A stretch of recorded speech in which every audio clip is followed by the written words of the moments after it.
Guerra, pace e nuovi scenari di geopolitica mondiale, questo è il titolo della 2 giorni dei Vescovi del Triveneto che si sono incontrati al Cavallino. Tra i relatori Paolo Beccegato, vice direttore di Caritas Italiana e profondo conoscitore anche dei fenomeni della realtà della Chiesa e non soltanto a livello mondiale, in quanto legato a Caritas Internazionale.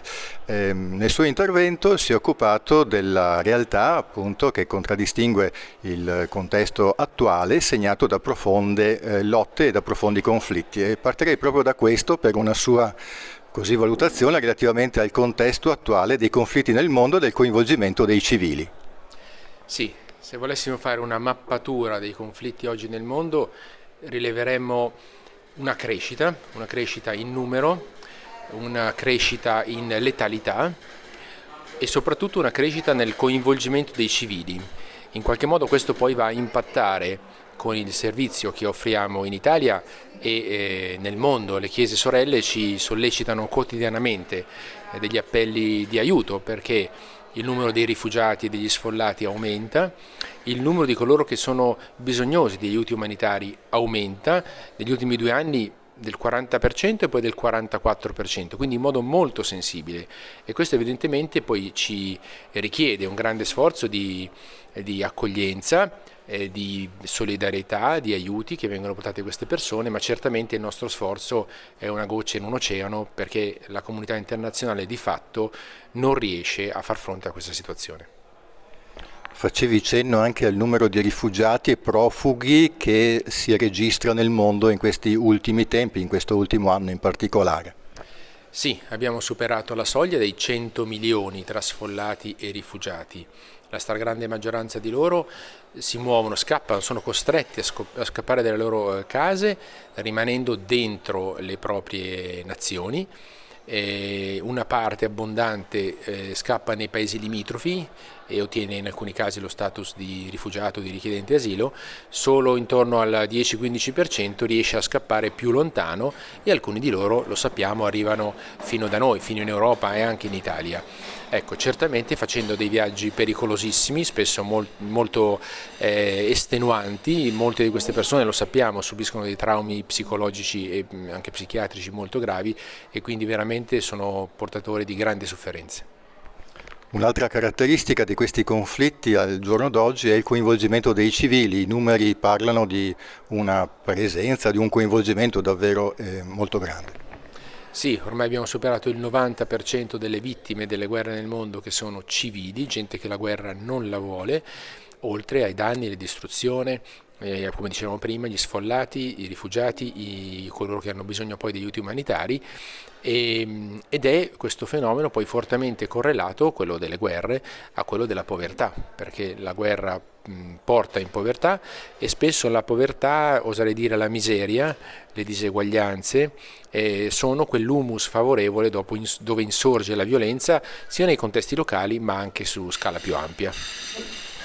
Un altro passaggio del tuo intervento ha definito la povertà come caratterizzata da più aspetti. Non c'è soltanto una povertà economica, ma più dimensioni che le contraddistinguono.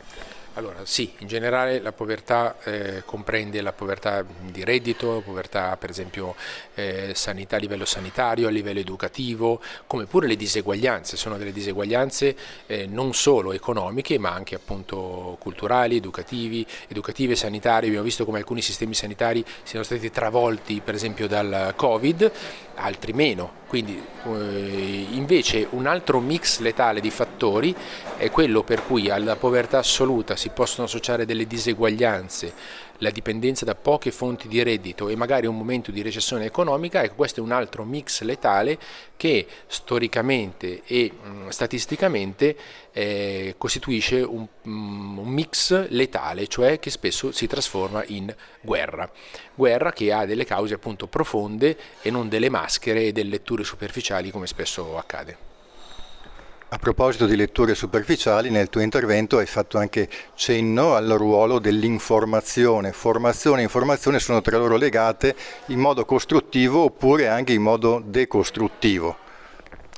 Sì, noi partiamo dal fatto che evidentemente vogliamo offrire solidarietà ai nostri fratelli che sono maggiormente nel bisogno, e questo fatto ci urta in qualche modo con l'informazione dal punto di vista qualitativo che circola spesso in Italia, sia l'informazione mainstream ma purtroppo anche quella dei social, anche quella appunto digitale, che parla poco e male di queste situazioni, non dando dignità a queste persone, non facendo capire per esempio che la guerra non è inevitabile, non ci sono dei popoli più propensi alla guerra di altri, è sempre un male, è sempre una follia, come dice Papa Francesco, in Ucraina come in tutto il mondo, e quindi in qualche modo l'informazione può incidere profondamente anche sulla nostra formazione, sui nostri valori, perché questa informazione mal veicolata, mal portata, poi di fatto va a incidere anche sulla nostra conoscenza e la nostra percezione della realtà, e poi in ultima stanza anche sulla nostra solidarietà, perché conoscere per amare, e se io non conosco poi di fatto non esprimo neanche la mia solidarietà. Se io conosco in modo superficiale e fuorviante,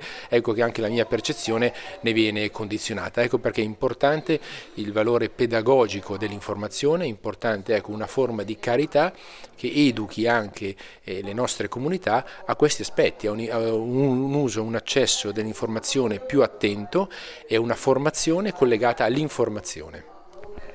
Un'ultima domanda, la Chiesa, in particolare la Chiesa del Triveneto, che cosa può fare in questo contesto segnato da conflitti?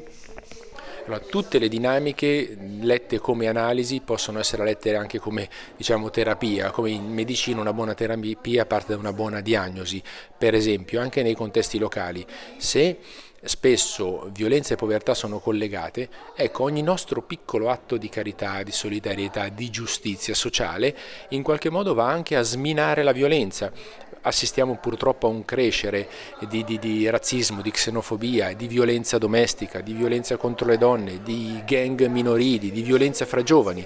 Ecco, l'humus retrostante può essere anche quello, quindi il nostro lavoro educativo attento su queste dinamiche anche alla base può portare grandi risultati.